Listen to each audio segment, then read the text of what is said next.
What's up, Raspberries? I apologize to those of you who are expecting Dollhouse today.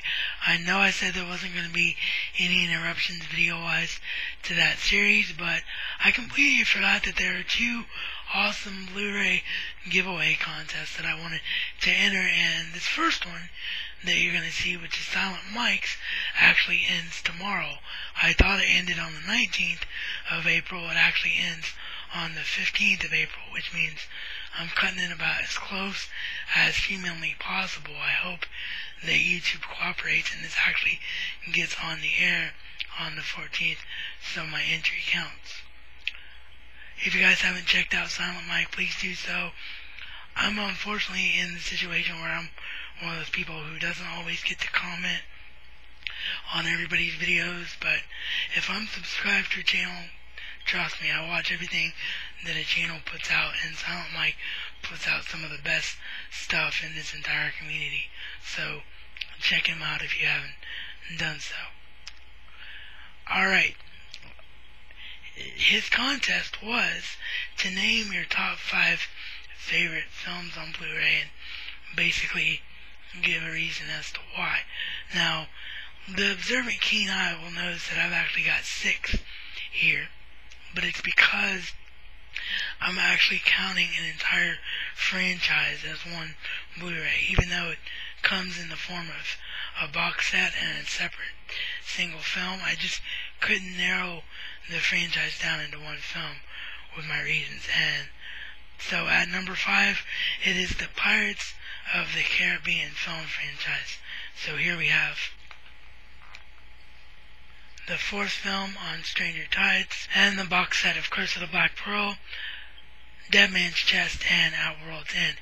The reason I love the Pirates of the Caribbean film franchise on Blu-ray is not just because it's one of my favorite film franchises of all time. Obviously, if you own something on Blu-ray, it's because you love it. The thing that really stood out to me about the Pirates of the Caribbean film franchise is it, just like everything that's on my list here, epitomizes what Blu-ray is all about, and it shows incredible picture and sound quality. And the reason that the Pirates trilogy in particular, but I threw the 4th film in there as well because it's an amazing film with just as amazing quality, but the trilogy in particular holds a special place in my heart because it was the first ever upgrade that I ever got in my collection off of something that I already had seen several times on DVD, and it's the first time that I ever really knew. I mean, you know in your head, but until you actually experience it and you can see the difference of something that has been ingrained in your head one way and then see what Blu-ray can really do for it. I mean, I had no idea that Pirates of the Caribbean could look as good as it does, and the scenery of these films and the beauty that it shows off, it's just an amazing film franchise as far as Blu-ray. It's a film franchise made for Blu-ray. So, because it has all the elements, picture quality and great storytelling. So that's the Pirates of the Caribbean franchise at number 5. At number 5, it's Martin Scorsese's epic Taxi Driver. I don't need to say anything about this film. I'm sure everyone that's a true cinephile has seen this film and knows what an amazing film it is. The reason that it stands out on Blu-ray is because of the amount of restoration. This is the first time ever that we've seen this film, other than those of us who were old enough and lucky enough to see it in the cinema. I've seen this film the way it was meant to be seen, other than the missing original film prints, which actually create a darker scene for the blood. But this is the most restored this film has ever been, and it literally looks like it was made yesterday. It is just absolutely amazing. There's no evidence of bad DNR or edge enhancement on it anywhere, and it's a 4K transfer. So if you don't own Taxi Driver on Blu-ray, it's one of the best transfers ever at one of the cheapest prices you're ever gonna find. You need to own this film. So at number 4, it's Taxi Driver on Blu-ray. At number 3, it's the Close Encounters of the Third Kind 35th Anniversary Special Edition from Steven Spielberg, one of the greatest films of all time. And again, just like I talked about with Taxi Driver, really shows the restoration power of Blu-ray. Just an amazing picture. All of the ways that I'd ever seen this film were completely dirty, completely washed out, had no color in it whatsoever. I had never had the opportunity to see this film the way it was meant to be seen, being born in 1979 and this being a film from the 60s, until I saw this Blu-ray. And what makes this Blu-ray even more special is, on top of all that, it also has all of the cuts of the film on Blu-ray. So, Close Encounters of the Third Kind, Steven Spielberg, one of the greatest directors of all time. If you don't own this set, you need to own this set.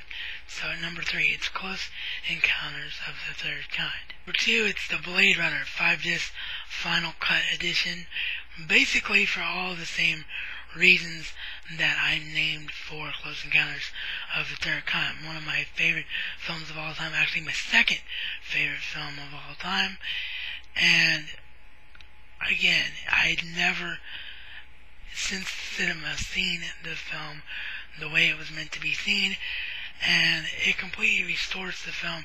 And this was really the film that put restoring on Blu-ray on the map. This is one of the first really classic films that meant so much to everybody. And on top of that, it was the first time we'd seen the definitive final cut, which is the way that really Scott intended it to be seen. And the really amazing thing about this film, Blade Runner, is that it actually isn't the best example of transfer on Blu-ray. Some of the other ones I've shown are far better examples of transfer quality, but what makes the transfer quality of this one stand out is just how good it is for an early encoding.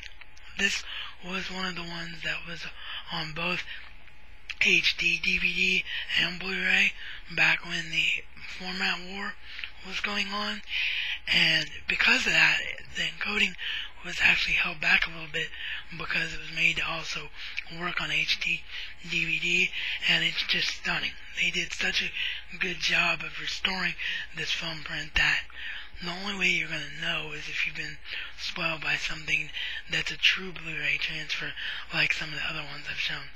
But Blade Runner is a must-own simply because it was the first ever classic film done right on the high-definition format, or at least one of the first, and the first one that sticks out in most people's minds. So at number 2, it's Blade Runner.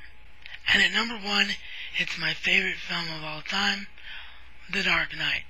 Now, I know that there are some people who want to nitpick and say, as brilliant a transfer as this is, it does have minor DNR issues, but come on, are you ever going to get a film that not only is as good as this film, as far as the story it tells and the world that it's in, but looks as stunning as it does? I mean, the amount of detail in this film is amazing. You literally feel like everything is right in front of you. And the reason that I always pull this Blu-ray out when I talk about quality of transfers and name it the favorite Blu-ray that I own in my collection is because of the fact that this is one of the first films to use the IMAX format. This one used the IMAX cameras and as well as the regular 35mm film, and it transfers from the 35mm film source and the IMAX film source flawlessly, and it restores them so much that you think you're watching it in the cinema again. That's how good this was done, and also it makes the Blu-ray stand out. It's of course on DVD. You don't even get the IMAX monologue as part of the film. You actually see it omitted from the film, and it's actually special features on DVD. So this is the only way to get the film fully the way it was meant to be seen. And to me, that's what Blu-ray should be all about. Not just presenting the film better, but presenting the film the way it was meant to be seen, and enticing people to give them a reason to have a Blu-ray player. So at number 1, it is The Dark Knight. And that is my list. Thank you to SilentMike for such a great contest, and again, for everything you do for the community. And just to show you how difficult this was, one of the reasons that I cut it down to the wire the way I did is because I couldn't even put my favorite franchise of all time, Harry Potter, on this list, because I had to think about transfer quality and why films stood out in my head. And Harry Potter will always be my favorite film franchise, but it wasn't the best example for what SilentMike was trying to do here. So that should tell you something. With that, I will be back to the Dollhouse series on either Monday or Tuesday. The next video you see, either Sunday or Monday, is going to be the entry into Film Fan Pete's Blu-ray giveaway contest. So yeah, next full episode will be Dollhouse, but we got one more Blu-ray entry contest to do. See you all next time.